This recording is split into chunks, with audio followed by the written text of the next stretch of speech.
పెళ్ళి అయిన స్త్రీలు దేవస్థానాలలో అంటే పుణ్యక్షేత్రాలు పెద్ద పెద్దవి, పెద్ద తిరుపతి, విజయవాడ కనకదుర్గ అమ్మవారు ఇలాంటి క్షేత్రాలలో చాలామంది తలనీలాలు మొత్తం గుండు ఇవ్వడం చూస్తూ ఉంటాం కదా. సో అయితే ఈ మధ్య కాలంలో చాలామంది భర్త ఉన్న వాళ్ళు పుణ్యశ్రీలు గుండు ఇవ్వకూడదని కూడా వింటున్నాం మనము.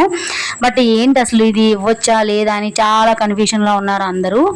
అయితే ఏం చెప్తున్నారంటే పెద్ద పెద్ద పుణ్యక్షేత్రాల్లో మొక్కుకున్నప్పుడు ఖచ్చితంగా ఇవ్వచ్చు, ఏం కాదని చెప్తున్నారనమాట.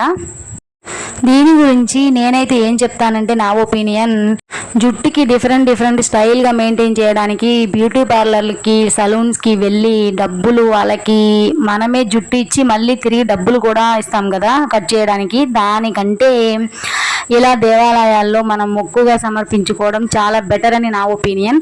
అండ్ ఈ విషయం గురించి వీడియో చూసిన వాళ్ళు ఎవరికైనా పుణ్యశ్రీలు తలనీలాలు ఇవ్వచ్చా లేదా, గుండు చేయించుకోవచ్చా లేదా తెలిసిన వాళ్ళు ఖచ్చితంగా కామెంట్ చేయండి. అండ్ మీకు విషయం తెలుసా, జుట్టుని మన భారతదేశంలో నల్ల బంగారం అని అంటామని. ఎందుకంటే జుట్టు రేటు ఎలా ఉందంటే, ఇల్లమ్మట కిచెన్లో సామాన్లకి, సత్తు సామాన్లు 100 రూపాయల కోసం కక్కుర్తిపడి జుట్టు ఊడిపోయిన జుట్టు వాళ్ళకి ఇస్తే వాళ్ళు ఆ జుట్టుని తీసుకెళ్ళి కనీసం 100 గ్రాముల జుట్టుకి 10,000 రూపాయల వరకు అమ్ముకుంటున్నారు అనమాట. ఇంతకీ ఈ వీడియో ఎక్కడ షూట్ చేశారు, మీరు ఎక్కడ హెయిర్ ఇచ్చారని అనుకుంటున్నారా? ఇది విజయవాడ శ్రీ కనకదుర్గ అమ్మవారు ఇంద్రకీలాద్రి కొండ మీద అనమాట. గుండు చేపించుకోవడంలో అబ్బాయిలకి అయితే ఎలాంటి అనుమానం లేదు, నియమాలు కూడా లేవు. వాళ్ళు హ్యాపీగా ఇచ్చేయచ్చు, ఎన్నిసార్లు అయినా ఇవ్వచ్చు అనమాట గుండు.